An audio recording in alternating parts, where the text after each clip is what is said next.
വിവോയുടെ Vivo T4 light 5G എന്ന പുതിയൊരു smart phone Indian മാർക്കറ്റിൽ ലോഞ്ച് ചെയ്യാൻ പോകുന്നുണ്ട്. ഈ ഒരു ഫോണിൻ്റെ ഇന്ത്യയിലെ ലോഞ്ച് ഡേറ്റ് ഇപ്പോൾ ഒഫീഷ്യലായിട്ട് കൺഫേം ആയിട്ടുണ്ട്. പിന്നെ ഫീച്ചേഴ്സിനെ പറ്റിയിട്ടുള്ള പല കാര്യങ്ങളും ഇപ്പോൾ അറിയാനും കഴിഞ്ഞിട്ടുണ്ട്. എന്തായാലും ഈ ഒരു വീഡിയോയിൽ നമ്മൾ നോക്കാൻ പോകുന്നത് വിവോ T4 ലൈറ്റ് 5G എന്ന ഫോണിനെ പറ്റിയിട്ടാണ്. പിന്നെ വീഡിയോ തുടങ്ങുന്നതിന് മുമ്പ് പറയാനുള്ളൊരു കാര്യം എന്താ വെച്ചാൽ, ഇതുപോലെ നിങ്ങളുടെ സ്വന്തം ഫോട്ടോ അല്ലെങ്കിൽ നിങ്ങൾക്ക് ഇഷ്ടപ്പെട്ട ഡിസൈൻ പ്രിന്റ് ചെയ്തിട്ടുള്ള മൊബൈൽ കേസുകൾ അഫോർഡബിൾ ആയിട്ടുള്ള പ്രൈസ് റേഞ്ചിൽ വേണം എന്നുണ്ടെങ്കിൽ ഇവിടെ ഒരു വാട്സപ്പ് നമ്പർ കൊടുക്കുന്നുണ്ട്. താഴെ ഡിസ്ക്രിപ്ഷനിലും കമൻറ്റ് ബോക്സിലും ആ ഒരു വാട്സപ്പ് നമ്പർ കാണാം, നിങ്ങൾക്ക് കോൺടാക്റ്റ് ചെയ്യാവുന്നതാണ്. ഇപ്പം നമ്മൾ ആദ്യം ഫീച്ചേഴ്സും കാര്യങ്ങളൊക്കെ നോക്കുകയാണെന്നുണ്ടെങ്കിൽ ഡിസ്പ്ലേയുടെ കാര്യത്തിൽ വിവോ T4 ലൈറ്റ് 5Gയിൽ 6.74 ഇഞ്ചിൻ്റെ HD+ ഡിസ്പ്ലേ ആയിരിക്കും വരിക. അപ്പോൾ ശ്രദ്ധിക്കേണ്ട കാര്യം, ഇതിൽ HD റെസൊല്യൂഷന് വരാൻ ചാൻസ് ഉള്ളൂ. ഈ ഒരു ഫോണിൻ്റെ വില ഒരു 10,000 രൂപ പ്രൈസ് റേഞ്ചിലേക്കായിട്ട് വന്നേക്കാം. ആ ഒരു പ്രൈസ് റേഞ്ചിൽ ഫുൾ HD റെസൊല്യൂഷൻ ഉണ്ടായിരുന്നെങ്കിൽ കുറച്ചും കൂടി നന്നായേനെ. പിന്നെ LCD പാനലുമായിട്ടായിരിക്കും ഈ ഒരു സ്മാർട്ട് ഫോൺ വരിക. വാട്ടർ ഡ്രോപ്പ് നോച്ച് ഡിസൈനുള്ള നോച്ചേ ഇതിൽ വരുള്ളൂ. ഈ ഒരു പ്രൈസ് റേഞ്ചിൽ നമ്മൾ പഞ്ചോൾ ഡിസൈൻ എക്സ്പെക്ട് ചെയ്യുന്നുണ്ട്, പക്ഷേ അത് ഇതിലുണ്ടായിക്കൊള്ളണം എന്നില്ല. പിന്നെ 90 ഹെർട്സിൻ്റെ റിഫ്രഷ് റേറ്റ് ആയിരിക്കും ഇതിൽ സപ്പോർട്ട് ചെയ്യുക. ഈ ഒരു പ്രൈസ് റേഞ്ചിൽ 120 ഹെർട്സിൻ്റെ റിഫ്രഷ് റേറ്റും കൂടി ഉണ്ടായിരുന്നെങ്കിൽ നന്നായതിന്, അതും ഇതിൽ വന്നോളണം എന്നില്ല. 240 ഹെർട്സിൻ്റെ ടച്ച് സാമ്പിളിംഗ് റേറ്റും ഇതിൽ വരുന്നതായിരിക്കും. പീക്ക് ബ്രൈറ്റ്നസ് വരിക 1000 നിറ്റ്സ് ആയിരിക്കും. 10,000 രൂപ പ്രൈസ് റേഞ്ചിലാണെന്നുണ്ടെങ്കിൽ ആ ഒരു പ്രൈസ് റേഞ്ചിനനുസരിച്ചിട്ടുള്ള മികച്ച ഡിസ്പ്ലേ ഫീച്ചേഴ്സ് ഇതിൽ വന്നോളണം എന്നില്ല. അത്ര മികച്ച ഡിസ്പ്ലേ ഫീച്ചേഴ്സ് ആയിരിക്കില്ല ഇതിൽ വരിക.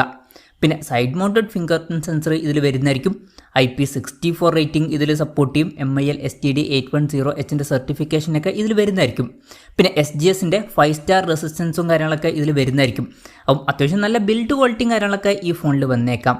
ഇനി പ്രോസസ്സറിൻ്റെ കാര്യത്തിലോട്ട് വരികയാണെന്നുണ്ടെങ്കിൽ MediaTek Dimensity 6300 എന്ന പ്രോസസ്സറുമായിട്ടായിരിക്കും ഈ ഒരു സ്മാർട്ട് ഫോൺ വരിക.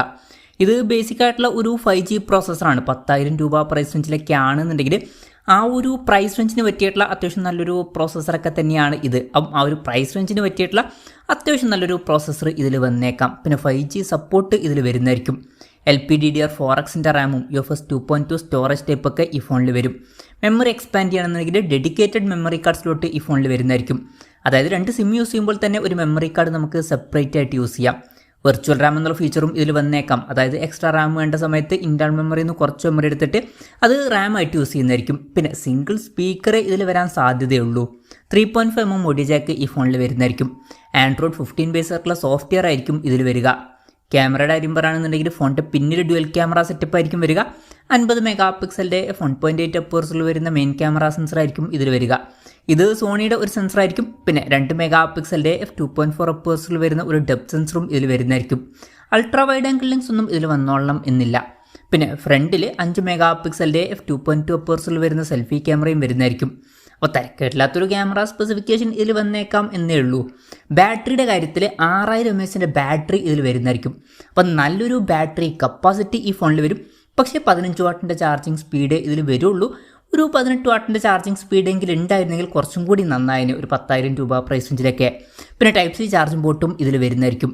അപ്പം ഇതൊക്കെയാണ് ഫീച്ചേഴ്സിനെ പറ്റി പറയാനുള്ള കാര്യങ്ങൾ. ഇനി ലോഞ്ച് ഡേറ്റിൻ്റെ കാര്യം പറയുകയാണെന്നുണ്ടെങ്കിൽ ജൂൺ 24 ഈ സ്മാർട്ട് ഫോൺ ഇന്ത്യൻ മാർക്കറ്റിൽ ലോഞ്ച് ചെയ്യാൻ പോകുന്നത്. ലോഞ്ച് ഡേറ്റ് ഇപ്പോൾ ഒഫീഷ്യലായിട്ട് കൺഫേം ആയിട്ടുണ്ട്. പിന്നെ പറയേണ്ട ഒരു കാര്യം എന്താ വെച്ചാൽ, ഇപ്പം അടുത്ത് ഇന്ത്യൻ മാർക്കറ്റിൽ iQOO Z10 ലൈറ്റ് 5G എന്നൊരു സ്മാർട്ട് ഫോൺ ലോഞ്ച് ചെയ്തിട്ടുണ്ടായിരുന്നു.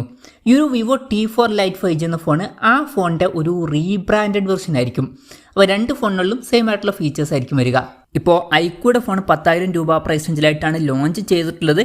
അപ്പം ഈ ഒരു സ്മാർട്ട് ഫോൺ നമുക്ക് ആ ഒരു പ്രൈസ് റേഞ്ചിൽ എക്സ്പെക്ട് ചെയ്യാവുന്നതാണ്. പിന്നെ ചിലപ്പം വിവോയുടെ ഫോണുകൾക്ക് ഒരു 500 രൂപയൊക്കെ കൂടാറുണ്ട്. അപ്പോൾ ചിലപ്പോൾ ഒരു 10,500 രൂപ പ്രൈസ് റേഞ്ചിലായിട്ടും ഈ ഫോൺ ലോഞ്ച് ചെയ്തേക്കാം. എന്തായാലും കൺഫർമേഷൻസ് ഒന്നുമില്ല, ജസ്റ്റ് നമ്മുടെ ഒരു എക്സ്പെക്ടേഷൻ പറഞ്ഞു എന്നേ ഉള്ളൂ.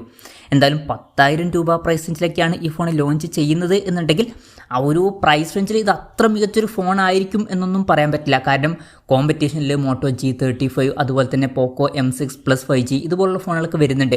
അപ്പം ഈ ഫോണുകളിലൊക്കെ ആണെന്നുണ്ടെങ്കിൽ ഫുൾ HD റെസൊല്യൂഷനും പഞ്ചോൾ ഡിസൈനും 120 ഹെർട്സിൻ്റെ റിഫ്രഷ് റേറ്റും സ്റ്റീരിയോ സ്പീക്കേഴ്സും പിന്നെ അതിൽ മോട്ടറോളയിൽ അൾട്രാ വൈഡ് ആംഗിൾ ലെൻസും ബെറ്റർ ആയിട്ടുള്ള ചാർജിങ് സ്പീഡും കാര്യങ്ങളൊക്കെ വരുന്നുണ്ട്. അപ്പോൾ കോമ്പറ്റീഷൻ കുറച്ച് ടൈറ്റ് ആയിരിക്കും. 10,000 രൂപ പ്രൈസ് റേഞ്ചിൽ അത്ര മികച്ച ഫോൺ എന്ന് പറയാൻ പറ്റിയിട്ടുള്ള ഒരു ഫോൺ ആയിരിക്കില്ല മിക്കവാറും ഈ ഒരു ഫോൺ.